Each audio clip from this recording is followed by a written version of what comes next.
Ngopi, ngobrol pajak pagi-pagi.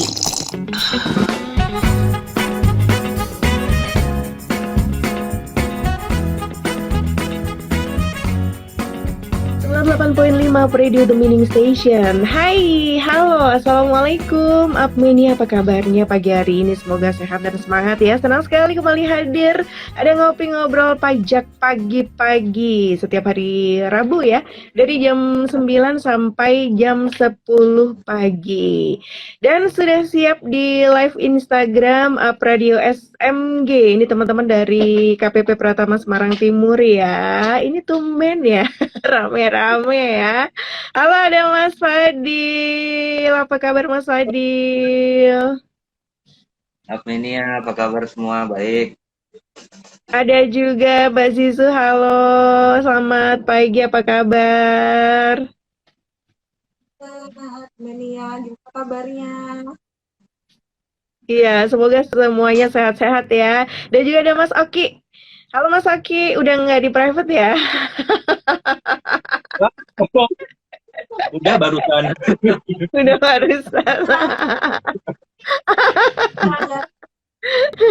Iya, oke, pagi hari ini kita akan membahas mengenai kewajiban pelaporan SPT tahunan ya. Jadi untuk adminnya silakan bisa gabung, bisa tanya-tanya langsung melalui live Instagram di Radio SMG, atau juga yang dengerin melalui radio bisa WhatsApp juga ya di 087833300400, di 087833300400. Oke, berbicara mengenai kewajiban pelaporan SPT tahunan. Ini sepertinya memang perlu selalu diingatkan ya. Kalau enggak, ya bisa ada yang lupa, ada yang telat, nah gitu ya.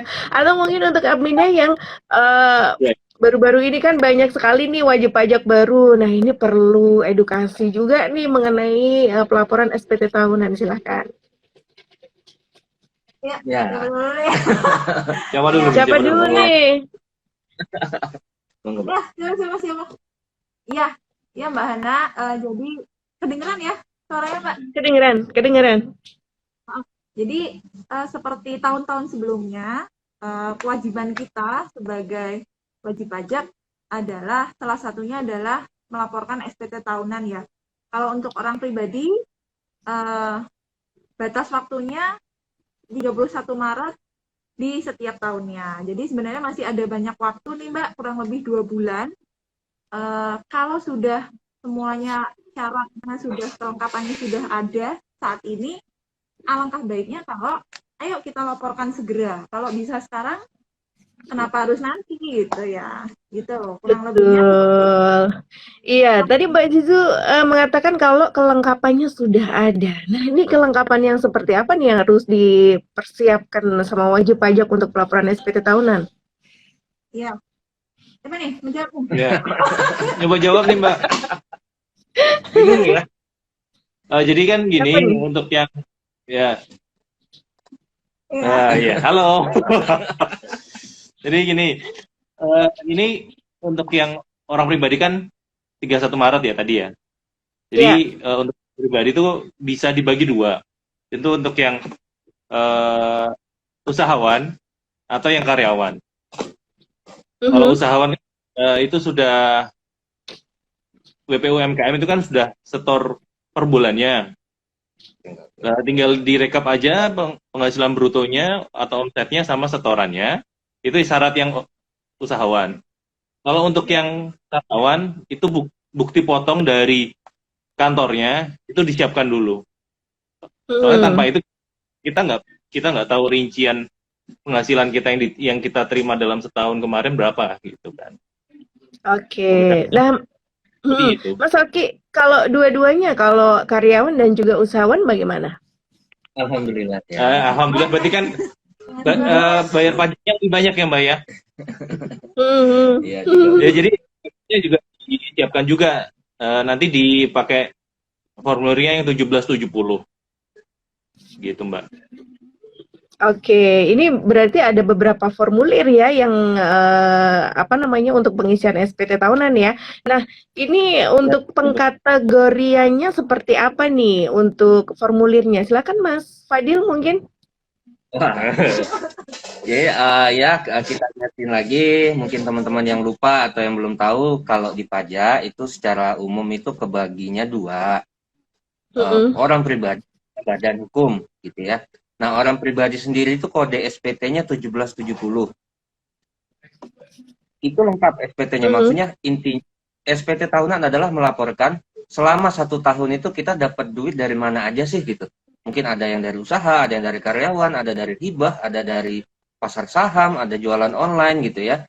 Nah, di SPT 1770 sendiri itu dipecah lagi pakai 1770S atau 1770SS. Kenapa dipecah?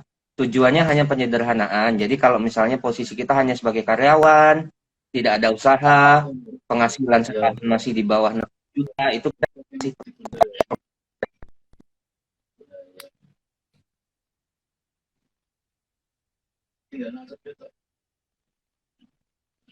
Oke, jadi nah terkendala nih sama sinyal ya. Mungkin bisa diulang Mas Fadil untuk tadi apa namanya formulirnya. Ini putus-putus soalnya sinyalnya. Ya, yang orang pribadi itu kodenya 1770. Dan ada pemecahan, jadi kalau orang pribadinya hanya karyawan saja, dan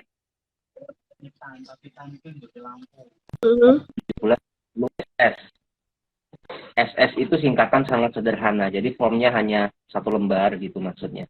Terus kalau kita hanya karyawan, tidak ada usaha pribadi, kita bisa pakai 1770S. Jadi kalau kita karyawan di banyak tempat atau penghasilan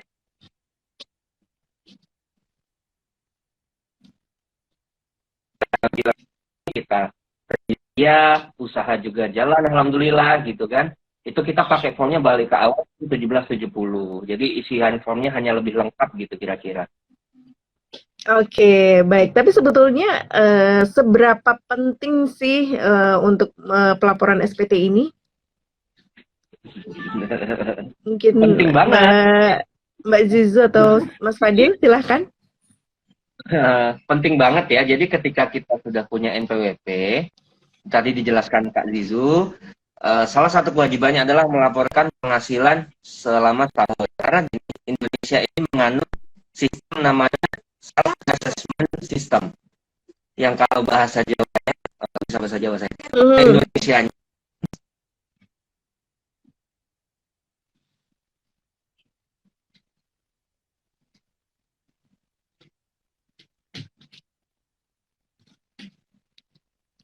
Oke. Jadi untuk Putus-putus kan, Mbak?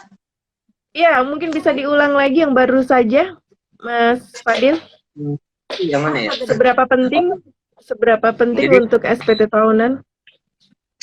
Karena negara kita itu menganut sistem self assessment system atau menghitung sendiri, melapor sendiri. Jadi semua kegiatan perpajakan itu dikelola oleh diri sendiri. Nah, tugas kami adalah memastikan bahwa itu benar. Dari mana kami bisa memastikan itu benar? Dari laporan yang masuk gitu loh.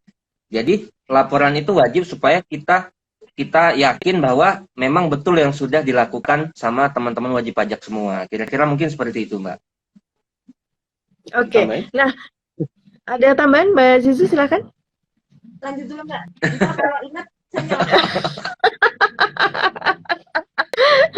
Oke, nah untuk wajib pajak yang mungkin terlambat lapor karena mungkin mepet-mepet lapornya, jadi terus terkendala dengan internetnya, terus jadi terlambat, atau mungkin wajib pajak yang memang tidak melakukan kewajibannya. Nah, ini apakah ada sanksinya, Mbak Zizu? Ya, kalau ngomongin sanksi, Mbak, ada ya secara ketentuan. Cuma sebelum sampai ke sanksi, saya mau coba ceritain dulu bahwa pelaporan SPT ini sekarang sangat mudah gitu. Karena ada beberapa jalur yang bisa kita tempuh. Yang pertama pastinya online ya. Kita kan sekarang ada di era era digital ya. Jadi Direktorat Jenderal Pajak pun juga memfasilitasi laporan SPT itu secara online gitu Mbak, lewat situs pajak.go.id. Seperti itu. Tapi kalau misal wajib pajak ada yang merasa kesulitan ya, maksudnya saya gaptek atau di rumah saya susah sinyal misalnya seperti itu, sebenarnya kita tetap fasilitasi bantuan di kantor pajak. Cuma karena kondisi juga sedang masih pandemi kayak gini ya Mbak, jadi kunjungan ke kantor pajak memang sedikit lebih terbatas kalau dibandingkan dulu. Bisa, tapi terbatas. Jadi sebenarnya tetap ada dua cara. Yang pertama online dan yang kedua datang ke kantor pajak seperti itu. Kalau cara online itu bisa dilakukan dimanapun, dari rumah bisa pas WFH misalnya, terus dari kantor masih nggak bisa gitu.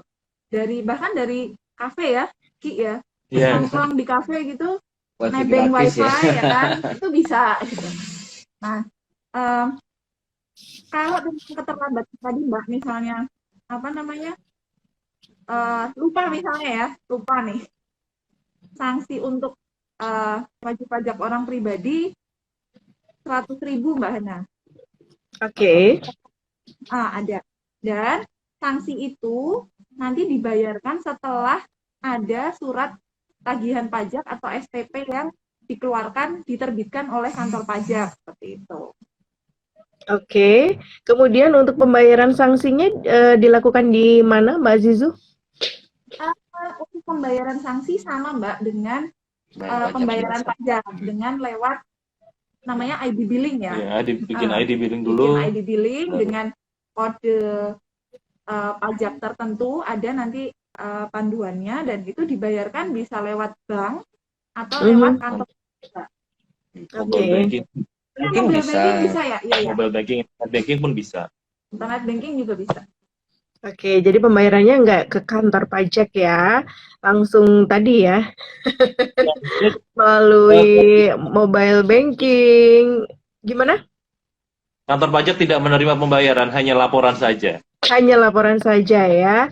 Oke, nah tadi Mbak Zizi juga mengatakan ada dua cara ya tadi ya. Yang pertama adalah pelaporan secara online, yang kedua adalah datang ke kantor pajak. Nah ini mungkin bisa dijelaskan satu-satu nih Mas Oki.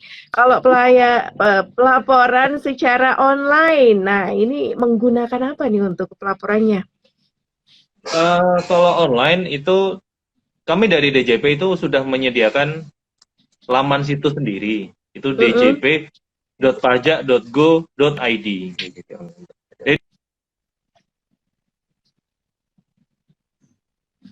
Ya, ini kembali terkendala dengan sinyal.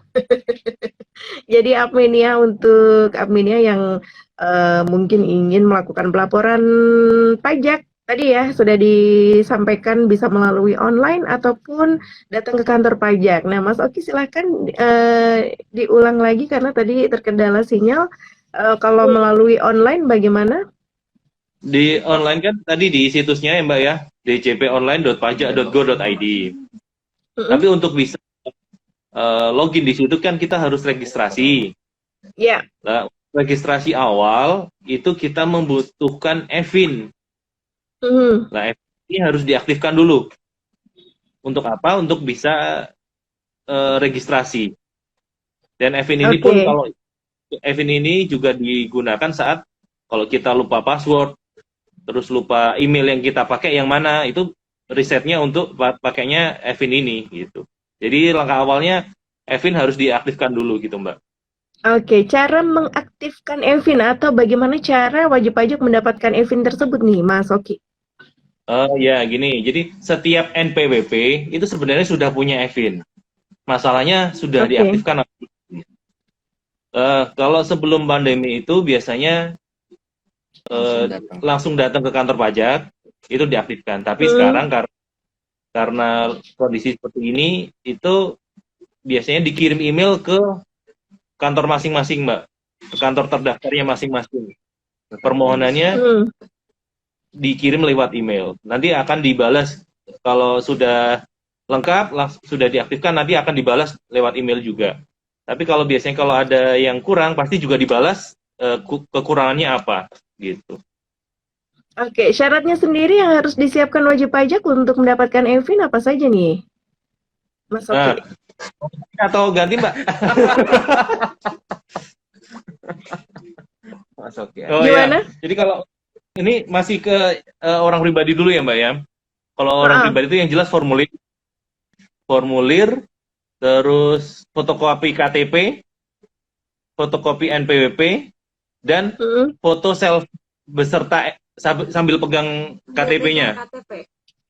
Jadi- Jadi kan tadi ada KTP, NPWP, plus foto selfie KTP sama NPWP-nya. Jadi kita membuktikan bahwa kita yang punya KTP dan NPWP itu. Oke, dan ketika dikirim melalui email, kita bisa langsung mendapatkan kode e-fin-nya atau harus nunggu berapa lama prosesnya? Nunggu jawaban dulu. Nunggu jawaban dari emailnya dulu. Oke, tapi nggak butuh waktu proses lama kan, Mas Oki, untuk mendapatkan kode e-fin-nya? Paling ya di kami kan ada antrian juga ya Mbak, antrian dari inbox-nya. Kita tinggal tunggu gilirannya kapan. Biasanya sih nggak terlalu lama setahu saya. Tergantung dari kantornya masing-masing sebenarnya. Oke, nah kalau di KPP Pratama Semarang Timur, emailnya apa nih kalau untuk yang mau mengaktifkan e-fin? Kenapa Mbak itu? Lupa. Jadi alamat email untuk per kantor itu memang beda-beda ya Mbak. Jadi Oke. kalau untuk khusus wajib pajak KPP Pratama Semarang Timur bisa mengirim email ke kpp.504@pajak.go.id. Nah, untuk misalnya bukan wajib pajak Semarang Timur, bisa dicek di situs pajak.go.id emailnya apa. Jadi misalnya Semarang Selatan itu beda lagi emailnya dengan KPP Pratama Semarang Timur gitu, Mbak. Oke, jadi kalau yang di KPP Semarang Timur nih bagi wajib pajak yang KPP-nya Semarang Timur, silakan mungkin kirimnya melalui email kpp.504@pajak.go.id ya, Mbak Zizu ya. Nah, Oke, nah dilanjut lagi nih, setelah akhirnya mendapatkan kode e-fin, apalagi yang harus dilakukan wajib pajak? Nah, ini giliran saya. Iya.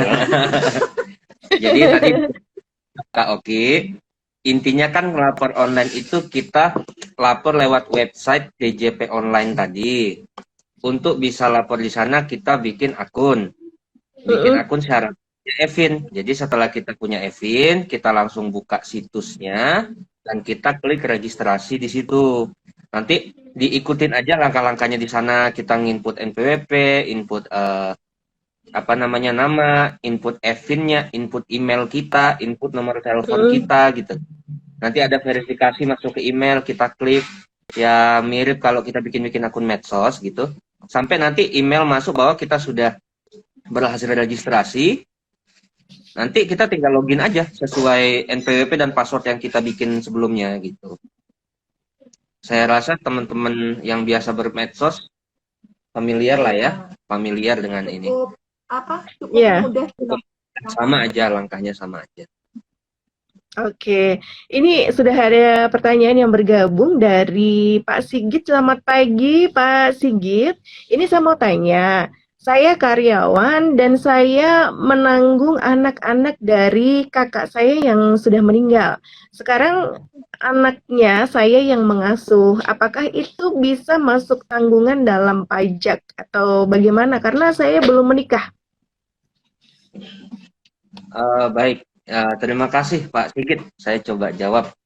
Jadi di pajak sendiri memang kita boleh menanggung tanggungan itu sampai maksimal 3 orang selain pasangan. Siapa aja yang boleh masuk? Sebenarnya tidak terlalu ada batasan detail kalau pajak sendiri, tapi biasanya kita ikut ke, kalau tadi Pak Sigit karena karyawan ya, beliau karyawan itu kan laporan SPT-nya yang kita isi sesuai bukti potong ya Mbak ya. Kalau bukti potong sudah menyatakan memang punya tanggungan, kita ikuti gitu. Jadi memang pajaknya melaporkan apa yang administrasi yang sudah ada. Kalau memang pertanyaan Pak Sigit, bolehkah saya menanggung, itu boleh. Coba dikondisikan dengan perusahaannya untuk dimasukkan di bukti potong pajaknya mungkin. Oh, bisa ya berarti ya. Dikomunikasikan sama perusahaannya begitu ya Mas Fadil ya. Karena Begitu kita ya. ikut bukti. Ya, begitu ya Pak Sigit ya. Sudah terjawab. Ada Vicky mau tanya, kalau lupa alamat dan password email untuk masuk ke e-filing gimana? Mana Evin juga lupa katanya. Evinnya juga lupa, emailnya juga lupa nih passwordnya. Itu gimana nih Mbak Zizu? Ingat lapor. Alhamdulillah ingat lapor ya. Seperti tadi yang udah disampaikan Oki, jadi kalau emailnya lupa, passwordnya lupa, Evinnya juga lupa, ya sudah, hubungi KPP-nya siapa tadi? Vicky. Mas Vicky untuk menanyakan Evin, Mbak. Jadi lupa Evin gitu. Nanti subjek emailnya itu adalah permohonan lupa Evin gitu ya. Syaratnya sama, isi formulir, kemudian KTP, foto KTP atau scan KTP, NPWP, dan foto diri dengan memegang 2 kartu tersebut. Dikirimkan ke email KPP terdaftar. Nah, tergantung nih Mas Vicky terdaftarnya di mana nih, KPP mana. Kemudian nanti menunggu balasan dari KPP tersebut. Kemudian masuk ke pajak.go.id lagi, Mbak. Untuk pilihan lupa email gitu ada, Mbak. Jadi mungkin kalau saya simpulin sedikit Mbak Hana, kita masih disambungin dengan tadi. Yang terpenting di pelaporan online itu Evin kita, kunciannya itu di Evin. Makanya Evin itu tidak bisa kita titipkan ke orang lain, tidak bisa minta Evin pakai kuasa, itu tidak bisa. Karena apa? Kalau kita lupa email, lupa password, lupa semua yang ada di akun itu semua bisa kita rubah dengan yang baru kalau kita punya Evin. Jadi kita bisa ganti email, kita bisa ganti password, segala macam. Jadi kalau lupa semua yang penting kita ada Evin. Dan mungkin kalau saya tambahkan, memang untuk masa sekarang kita dominan komunikasi dengan wajib pajak by email. Tapi juga tidak kemungkinan kalau ada wajib pajak bisa nelpon langsung ke kantor pajak atau kenal dengan AR-nya gitu ya. Itu bisa konsultasi aja gimana kalau mungkin pas antrian lagi kosong bisa untuk datang atau apa. Intinya kita tetap melakukan mencari pelayanan terbaik. Yang penting wajib pajaknya mau komunikasi aja gitu. Nggak akan dipersulit lah kira-kira gitu Mbak Hana. Oke, jadi syaratnya hampir sama tadi ya dengan untuk wajib pajak yang baru akan mengaktifkan Evin tadi ya. Kemudian ada Ibu Rahayu, selamat pagi, terima kasih sudah bergabung. Kemarin saya ke kantor pajak, katanya harus ambil antrian online dulu. Ini caranya bagaimana katanya? Nah ini, masternya antrian. Ya, untuk ambil antrian Mbak itu ada di situs sendiri. Itu kunjung.pajak.go.id. Jadi nanti di situ kita ngisi registrasi dulu ya. Sama registrasi dulu, nanti ngisi data diri, lalu nanti kita mau milih kita mau datang ke konsultasi ke KPP mana, nanti dari aplikasi itu nanti kita dicarikan pilihan hari apa yang kosong, jam mana yang kosong, nanti kita tinggal pilih. Oke, ada syaratnya nggak Mas Oki untuk pengambilan antrian online? Ada syaratnya nggak? Nggak ada sih. Yang penting ini aja, Dapat yang penting tiket, ada slot.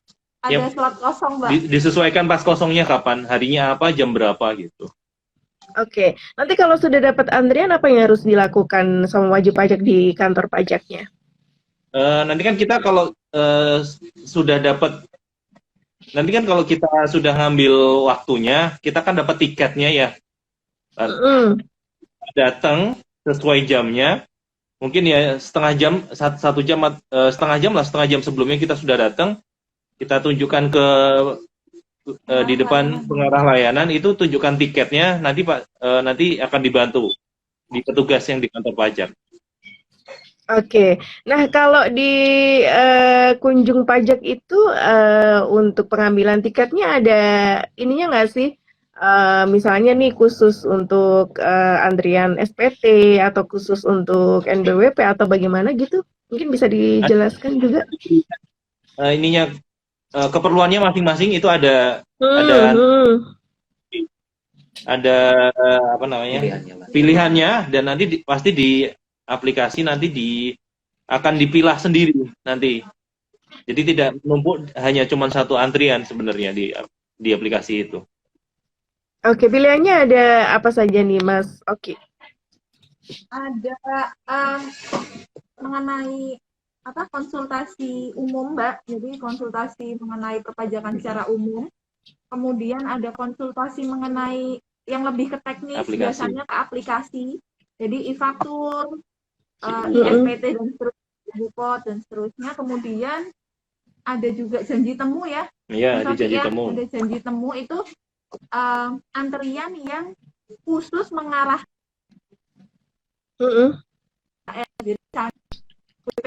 Iya, kembali. Halo? Iya. Ya, jadi kalau janji temu itu lebih spesifik mengarah kepada satu nama pegawai. Jadi misalnya AR WP-nya Fadil misalnya mau ketemu AR-nya, ya udah berarti langsung janji temu dengan Bapak Fadil kayak gitu. Itu Mbak. Dan SPT ya? Ada ya? Iya, SPT maksudnya untuk konsultasi umum. Tapi kalau sekarang mungkin sudah ada ya? Sudah ada helpdesk sendiri? Iya. Ada antrian SPT sendiri? Di Malang Timur sudah ada tiket SPT Mbak sekarang. Oke, jadi kalau untuk SPT pun bisa ya. Karena ini ada yang menanyakan mengenai SPT juga nih. Ada Mas atau Bapak Wahid yang ada di Semarang. Ini mau tanya, ini tahun pertama saya harus melaporkan SPT tahunan. Dan saya masih kurang begitu paham. Apakah bisa ke kantor pajak untuk dibantu melakukan pelaporannya?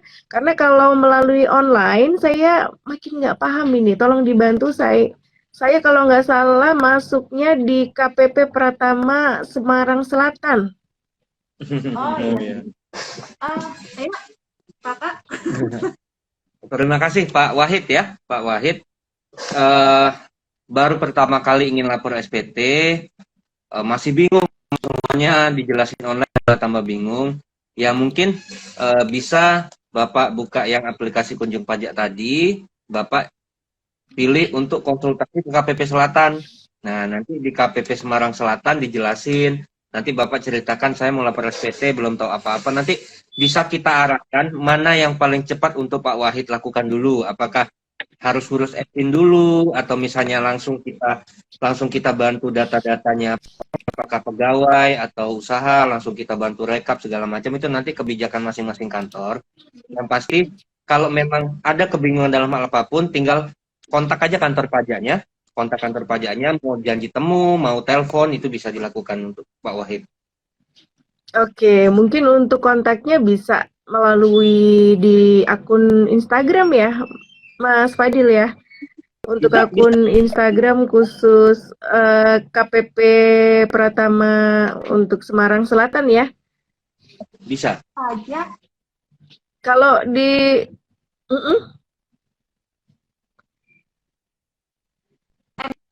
Selatan.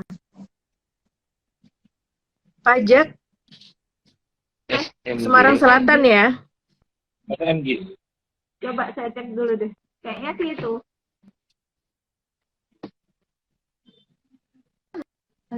Oke, jadi mungkin bisa putus-putus ini Mbak Zizu ya.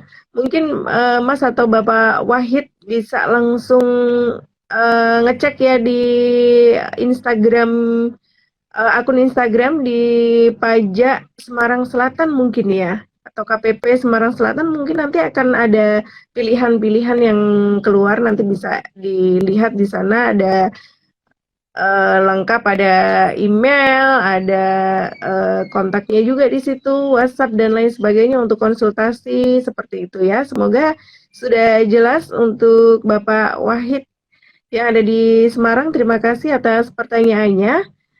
Oke, kemudian ini sudah ada yang bertanya lagi. Mana tadi ya? Ini dia. Eh, ya, putus-putus ini ya Mbak Zizu ya. Ini ada Mbak Yuliana. Putus-putus nggak nih Mbak Zizu suaranya? Jelas ya suaranya ya? Aman ya? Ini saya mahasiswa hukum yang sedang mengajukan skripsi tentang pajak. Menurut Anda lebih baik skripsi pajak tentang PBB, PPN, atau PPH? Jujur saja saya masih bingung karena saya akan menganalisis kasus-kasusnya dan penerapan sanksi pidananya. Dari Mbak Yuliana. Monggo Mas Fadilnya ahli hukum. ahli Mbak. Ahli Mbak. Ini Mbak Yuliana, mahasiswi hukum ya. Woi, semangat ya. Sebenarnya gini, kalau dibilang pengennya pajak yang mana yang lebih enak untuk dijadikan bahan skripsi, itu semuanya tergantung dari Mbak Yuliananya sendiri. Cuma kalau tadi ada pilihannya kan PBB, PPN, PPH, mungkin saya kasih tahu juga sedikit, khusus PBB itu lebih banyak sekarang untuk perkotaan, pedesaan itu pegang sudah pemerintah daerah ya, bukan Direktorat Jenderal Pajak lagi. Terus tadi niatnya Mbak Yuliani juga bagus ya, maksudnya sengketa-sengketa hukum, sengketa pajak. Kalau masalah sengketa memang dominan itu pajak-pajak yang berhubungan dengan penghasilan ya, pajak-pajak penghasilan, ada juga pajak-pajak PPN atas penjualan gitu. Tapi kalau sidangnya pidana, biasanya penggelapan yang berhubungan dengan pajak-pajak penghasilan gitu. Tapi intinya pajak manapun yang diambil, tetap case-nya pasti banyak. Cuma untuk PBB tadi, dominan kalau PBB sekarang pemerintah daerah, gitu aja. Oke, jadi apapun pilihannya, itu apapun pilihannya kecuali tadi ya, kalau PBB lebih ke pajak daerah begitu ya. Ini ada Mbak Cika, ini menanyakan untuk pelaporan SPT harus menggunakan e-filing ya? Lalu SPT-nya berarti nggak bisa dipakai lagi atau bagaimana? Nah, saya coba jawab ya Mbak Cika tadi. Dia juga semangat kalau Nanti kalau Mas kembali. Oke. Jadi tadi kan ini untuk orang pribadi kan tadi sudah dijelaskan ada 3 formulir, 1770, 1770S, 1770SS. Untuk S dan SS itu kita bisa mengisi langsung di situsnya e-filing tadi, yang di jponline.pajak.go.id. Tapi untuk yang 1770 yang untuk usahawan atau pekerjaan profesi itu kan harus pakai 1770. Untuk e-filingnya itu menggunakan ISPT kita atau pakai e-form. Jadi ada 2 juga, ada 2 pilihannya, ada ISPT dan e-form. Tadi kalau pertanyaannya e-filing, ISPT tidak dipakai, kita lihat lagi ini menggunakan formulir yang mana, begitu Mbak. Oke. Tapi berarti untuk ISPT masih tetap bisa dipakai ya Mas Oki ya? ISPT pun masih. Yang 1770 dipakai ISPT bisa sebenarnya, tapi lebih mudah kalau kita langsung isi di situ. Tapi sebetulnya apa sih yang membedakan e-filing dengan ISPT? Mau dijelaskan, Mas Fadil? Mas Fadil mau menjelaskan. Gini Mbak Hana, saya menangkapnya gini. Sebelum ada e-filing, itu ISPT sudah ada.